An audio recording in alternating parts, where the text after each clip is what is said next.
what is this podcast about? It probably would help if you don't chew into the mic. My name is Libby. My name is Luke. In this new episode. This new season. And we are going to be focusing completely on weddings. We are, in fact, the Wedding Pirates. There's no other podcast like this. I've looked. I've checked. And we have a cat. Her name is Stella. We want to share all the secrets when it comes to weddings. The one where we talk. Wedding edition.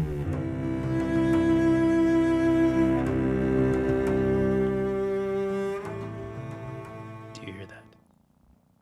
It's the sound of a kitten purr. Do you want to purr? She got something on her lip. Welcome back to another episode of The Wedding Pirates. We are Luke and Libby and talking about all things weddings and being open and honest about all the subjects. Don't forget to rate this podcast. And today we are talking about what? Venues and red flags. When you're looking at venues. Yeah, there's a lot of what red flags to look out for. Yeah, I think there's a problem with every wedding vendor. You have this problem where you are strictly looking at the aesthetic and you're not looking at business practices. Yeah. And that can be a very dangerous thing to do. And we've come across a lot of brides, and I've come across a lot of brides indirectly that we have not serviced, where I have heard horror stories about them upset about their product or upset about their experience because they found out that the company is not a good company. You know, they're bad at communication, they're bad at business, they're bad with employees, it's just all these things they're just bad at. But that they saw one example of one product that they loved or one picture of the venue that they loved, and so that's what they're going to choose.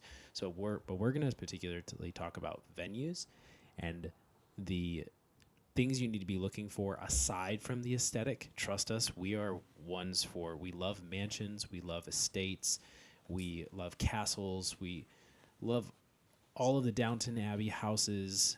But at the end of the day, if there is a really sketchy business going on in the background that owns this piece of property, then we got a problem. So I'm going to talk about maybe some bad venue experiences. A lot of times you'll get this venue that has Well, why don't we go through the red flags first? Okay, red flags. So and red then flags we'll being... talk stories. Why don't you go ahead? What are some red flags? Some red flags. Some red flags that I think that you should watch out for, or things that you should look for, so that way you don't run into red flags, are reviews from venues from previous brides and grooms. Because some venues run events, and having reviews from just an event that's not a wedding. Right. Yeah, that's a good point. A wedding is very different from any other event, like a family reunion or class reunion or car show or a picnic. Yeah, a wedding has a really strict schedule to follow. You're dealing with different kinds of clients. You have people flying in from all over the world, and the reviews are a lot of times just for if you see a lot of event reviews, for birthday parties and business events and all these things. If there's not a lot of weddings, that could be a red flag. Just look for wedding reviews. Right. And I like reading the lowest review. What is the lowest review, and what are they complaining about, and how did the business respond? Right. Did the business respond at all? Right. Because if they didn't respond, that just means that they're ignoring their marketing accounts or their social accounts, and that's bad business practice. That's a red flag. Because if they're bad at communicating to the clients that are unhappy, they're going to be bad at communicating to you. It's just a matter of fact. What's another red flag? Do you have any off the top of your head? I would say how long have they been around?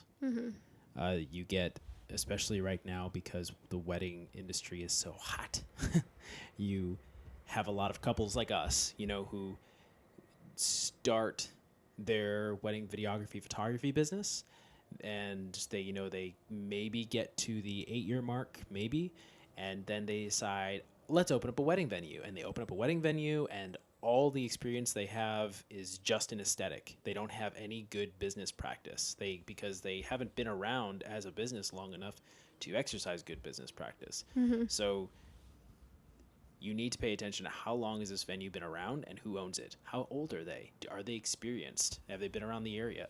And if they haven't been around for a long time and they're charging you $15K just to get in the door, and that doesn't include anything, like it's just to get in the door, then I would say that's a red flag. Because, if you're only a year, or even if you're under 5 years of business, you shouldn't be charging that much. I don't care how much your property is worth. You need to build a reputation.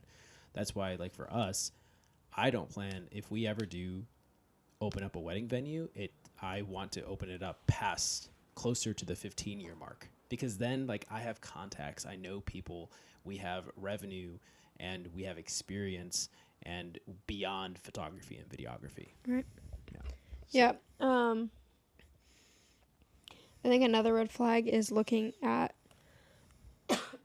Excuse you. or even asking about the staff that would be Yeah. hired for your wedding day. Asking how many are going to be available to set up, help break down, help. And this might sound strange, but you do need to ask, how old are they? Yeah. Are they, if it's a family-owned business, then you're going to get a lot of, how do I say it? Minors, because like you have kids and siblings and cousins that will work for free because they need something to do. So they send the teenagers to go do it. And that's a problem. Yeah. So you need to make sure that everybody there is of age and is of the age to be working like a full, 10-hour day.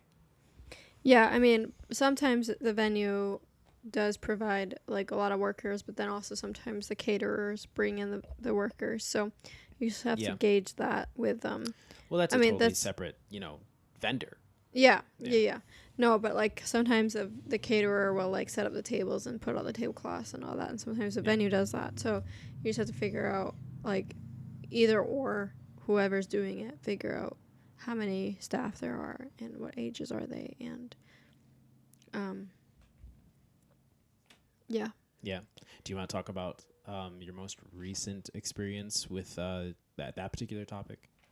Well, I mean, we did a wedding recently.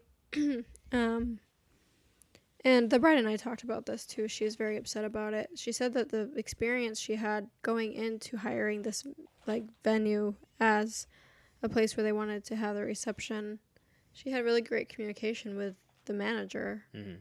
And then after they hired them, the communication just dwindled and it got worse. And then I guess just like the place didn't do what it said it was supposed to do. And the workers there were like between the ages of 10 and 15. Maybe not 10. No, there were some really young kids in that maybe kitchen. I'm going to give him the benefit of the doubt. He was 12.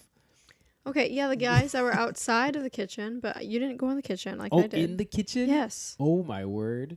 There was one older guy in there. Yeah. And then the rest of them were probably between 10 and I would say 17. Yeah, 10 and 17. And they were not on schedule. They were behind schedule. And they were all wearing skinny jeans. No, skinny jeans, but also there were a lot of them. The boys were wearing athletic gear. Oh yeah. And they all had mullets. Yeah. So I talked to the bride about this. Andy, hey, stop eating cords. We have a kitten problem. Hey, stop that. How do you get your kitten to stop eating cords? Anyways, so this is not like, I'm not talking behind this bride's back or anything. Like her and I did talk about it, and she was very frustrated. She put in a bad review for the. So did I. You did? Oh yeah. Nice. I'm a local guide on Google. Like I can't afford to not leave a bad review. That's funny. I didn't realize you did that. Yeah. So anyways, so the bride, and she asked us like what were some of our negative experiences with this venue, and because she was very upset apparently she hadn't paid her, was it the bar total?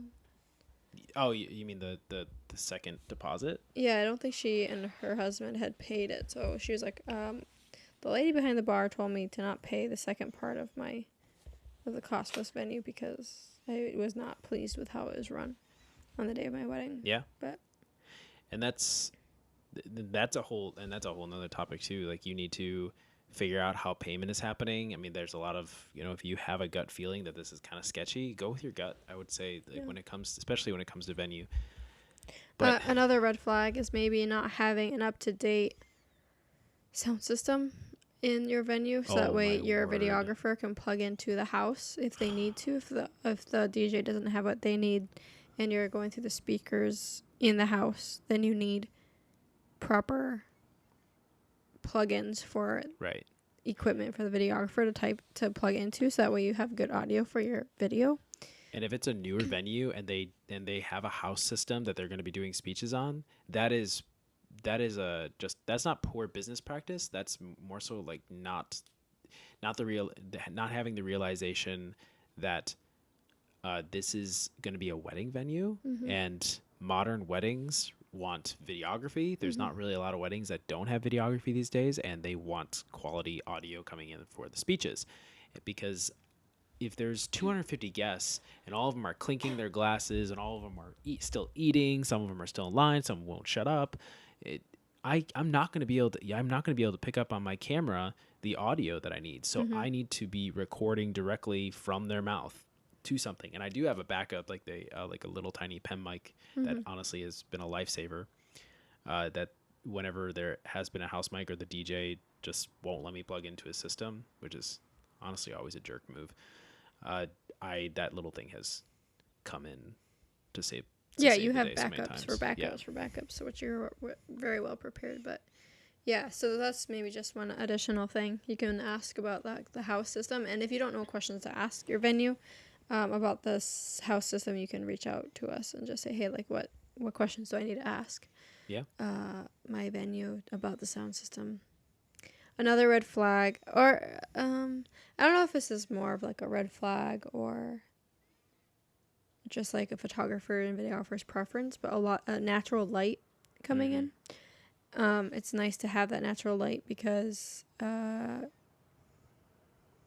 it's just you get better quality pictures. And another thing that is more of a preference is if you don't want ceiling tiles in your pictures. Ceilings. Yeah, like drop ceilings in your, like if the ceiling is low and there's drop ceiling, those will definitely be in your photos. They are ugly. They're very ugly because you also have like the sprinkler system and the speakers. You got exit signs and and it's just like not very cute. Not flattering at all. So exit signs we can usually fix if we really, really want to. I can avoid an exit sign, but I can't avoid the entire ceiling. Right. Yeah, and they just look dingy and gross usually. Yeah. Also, a story about natural light. I helped out a videographer. I second shot for him. I won't name off the venue. It's kind of I don't want. Yeah, you make the judgment for yourself. I don't want you to go off like just my opinion. I want you to do your own research. But when second shot at this venue was brand new. This is the example of how old is the venue, and you need to be asking those questions. Found out this venue was less than 3 years old, and it was owned by a couple that was our age. They bought the property and they just built a barn, and the barn was aesthetically, if photo wise, worked. Kind of like it reminded me of those when you go to Starbucks. And those things, those sandwiches and those wraps that are in the window, and they look so real. Mm-hmm. And if you took a picture of it, like, wow, it looks really. But then when you touched it, you'd be like, ew, this is plastic, like it's gross because they aren't real. Mm. And that's what it was. But there's something uncanny about it. Like, this looks fake. Like, it doesn't look like quality. Something's off about it. And that was this barn, and they didn't put it in a lot of natural light. They had one window in the back, and I made a comment about it, and I said, why? Because up in the bridal suite, there was just all this yellow lighting, and they stained all of the wood to be yellow. And it was, and then it was yellow on white. So your white balance was super confused. Yeah. Luckily, I didn't Do have I to do edit blue or do I do yellow? Or yeah. do I... It's like the amount of adjustment, like, luckily when you shoot in RAW, a lot of that is adjusted in post. But when you're if you are photographers designing a wedding venue, they must have not been photographers. I don't know their background, but I just know that they were a young couple that started this venue, and they apparently put thousands and thousands of dollars into this venue. And I made the comment, like, why aren't there any skylights up in the top? Like, you made everything white and yellow, and there's no natural light upstairs. And then I was just asking a question, like, why didn't you do that? At first I thought, like, well, it might have been like, $5 to $10,000 per skylight. That's understandable. Maybe it was out of budget. Maybe they're going to do it later. And she said, well, I haven't had any other photographers complain about it. I was like, well, you've barely been in business for 3 years. So, so she said that and then drove off. And I was standing with the other videographer. I was like, wow, she's kind of a turd. She's super rude. Yeah. And this overall had a very terrible experience. Even like I know that the food was from outside, but even the food vendor was super rude. They were from outside of this new venue, but they were considered super fancy. This new venue was considered super fancy. $20,000 to get in the door, by the way. And then if you wanted to get married on the property, you had to pay an additional. Wait, no. $20,000 was for if you in total. So if you wanted to get married there and have your reception there, total $20,000. But they don't supply food, and that doesn't include open bar. But if you just want to be there just for the reception, then it's $15,000. It's ridiculous. It was so ridiculous, and it was such a low quality building. Like there was cracks in the beams. Like this was supposed to be a high quality barn. Wasn't the like stairwell like the jiggling? Yeah, the railings were jiggling. But again, on paper and on photo, everything looked pretty. Just don't touch anything; it'll fall apart. Yeah. So it's just that kind of like this isn't, if anything, if you're going to look at a venue, ask your builder friend. If you have a carpenter friend, tell him to come with you. Just say, hey, you want to come with? I'll buy you pizza. I'll give you a good time. We'll go out for drinks afterwards. I'll give you a good time. And no, sorry. You know what? Why you always got to do that? Forget it. You just like have a builder friend or a framer or a carpenter, or like have one of your friends who's handy, who knows how to build shit, come with you, or even just knows about like basic just carpentry, just basic things, and he'll just or a guy that can jiggle stuff and be like, oh yeah, that's not solid. This is if we're talking about Wisconsin weddings, that's how they sound. Yeah. Oh yeah. Oh wow. Sorry.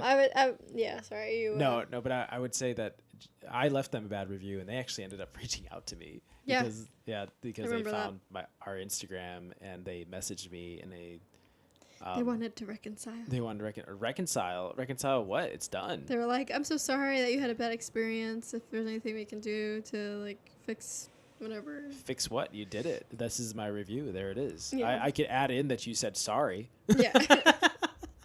But you ain't gonna do anything to fix it for future brides. But I know how it is. I've gotten a bad review, and it brought us down to a poor 4.8, which is in Google terms. That sucks. I get it. Yeah. But the goal, that's why like you push for reviews. You push for all the reviews. I'm sorry, you gotta. And if they're bad, then that's an improvement that you need to look at. Yeah. Clearly, you have an improvement to make on your attitude. So, no. I'm talking about the venue owner. Oh, you're looking at me very intense. No, when she was giving us me and our videographer attitude at that fancy venue. But. Yeah, I would say another red flag. I think this is my final red flag, is if they supply a day of coordinator. If you have not talked to her at all through the entire process of like, hey, what is your experience like before you hire the venue that has this coordinator? I would say I would strongly suggest that you meet the coordinator in person, that you ask her what does she tend to do on day ofs, how does she stay in contact with us, because usually like the venue will give the coordinator like all the information like as far as schedule goes. But I think that you really need to be, as a bride, you need to be in contact with the day of coordinator, because she needs to understand, he or she needs to understand what she needs to, or he needs to be doing. Yeah, no, I agree. And usually when the venue supplies a coordinator, you can probably bet you will barely see them. They're more so there to keep tabs on the property. That's what I figured out maybe like 2 years into this. Because coordinators used to be, they are here for you. They're here for the bride. They're here for the groom. They are doing everything. They are here 100%. They have all the details. They got their clipboard. They got everything. They know who's got to be paid, whole 9 yards. They take all that off the plate of the bride and groom, so they don't have to worry about it. A day of coordinator that's supplied by a venue is there to keep tabs on the property to make sure nothing goes to shit and nothing gets ruined, and so just in case they need to charge you for damages that you make. That's why they're there. They are going to gloss over it and say, no, I'm here to help you, whatever you need, and then never answer their texts. Yeah. And that's just been our experience, though. Day of coordinators are, for lack of better terms, worthless. They're not worthless as humans. They're just worthless as in, like, they don't do anything that's yeah, really they're that job-wise. helpful. They're not worth as humans. Their job is just worthless. And unless they can do it better, and then it will be worth something. Well, we have had a couple day of coordinators that have been really helpful. But Like yeah, when? usually, When was that? the wedding we did in April. She was really helpful and was showing us the venue a little bit of, like, the day before when we showed Oh, up. Lamont? No. The one at the golf course. The day. Robin Ashley, Bent Creek. Mm-hmm. Yeah. That was the first time, but that was also the first time that we all went to a venue prior. Like we actually had time. But she was there on the day of the wedding, and she was doing a really good job. Yeah, she was really nice. I don't know if she was actually part of the venue. Was she? Yes. She was. Yeah. Okay, that was very surprising. I was not a. But we usually don't have time the day before a wedding to go and check things out. If we're gonna check things out for a wedding, we're checking it out on Google. we're checking it out on Google, or we're gonna book out. We're stalking it on Instagram to see what other. Well, I mean, like physically, if we're gonna go see it, it's gonna be months before your wedding. Oh, right, yeah. Because we've done that a couple times too, where we've, like the bride and groom want to have us like see the venue. So it's like, yeah, but we won't be able to do it the day before. We won't be able to be at your wedding rehearsal. Probably guarantee it, because usually double headers, and the night before a wedding, like there's a lot to get done, and there's a checklist I got to go through for gear wise. So usually if we're going to see a venue, it's months before your wedding, and then we have a picture in our head, and we have spots in our head, and we know where to go, and yeah. So Yeah. But if you have any other questions about how you should book your venue, where you should book your venue, I mean, I'll be honest with you, we have not been to the same venue twice, and we've been in business for 7 years. Yeah, I hear a purring. We've been in business for 7 years, and we haven't been back to the same venue twice. Oh, wait, no, once. We've been back to the same venue twice. It's just because it worked out that way. Just because, especially on the East Coast, there are just new venues opening, venues closing, venues that have been around for 50 plus years. It's immense. So, but there are things that you can be aware of to pick out the perfect venue. So, yeah.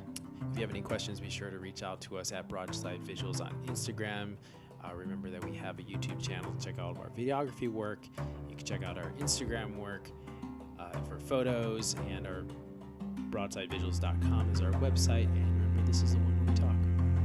Have a wonderful day.